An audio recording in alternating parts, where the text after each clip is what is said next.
Tonight, a newly released state audit claims there were many problems with how the Kentucky Department of Criminal Justice Training spent money. Now, the state auditor claims he found evidence of excessive spending, even on things like jewelry and catered food. And he claims there were improper contracts. WKYT's Victor Puente looks into the scathing audit. It's our top story at 6.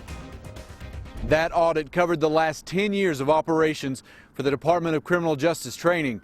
The Secretary of the Kentucky Justice Cabinet said they requested it. The 5-month review found issues involving the Kentucky Law Enforcement Foundation Program Fund, which is meant to be used for police training. More than $56 million has been swept from the CLEP fund to the general fund, which becomes virtually untraceable at that point. That is $56 million removed from protecting our families and keeping our Commonwealth prepared. Auditor Mike Harmon said the money was used for items such as engraved julep cups, watches, and catering. So we requested this audit, as you know, back in April because we had found too many signs that the previous administration had not lived up to those standards. His office identified 10 major issues dealing with hiring and spending.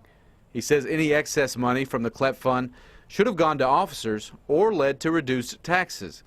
They also say the department used contracts with Eastern Kentucky University that allowed them to circumvent state employment laws, including hiring family members. The former commissioner's cousin held the position of editor for the Kentucky Law Enforcement magazine published by WKYT. The magazine editor was employed through the EKU contract and provided services exclusively to WKYT. EKU released a statement saying they would help the auditor's office in any way they could. While the Department of Criminal Justice Training is on their campus, it's a separate state-operated organization. In Richmond, Victor Puente, WKYT.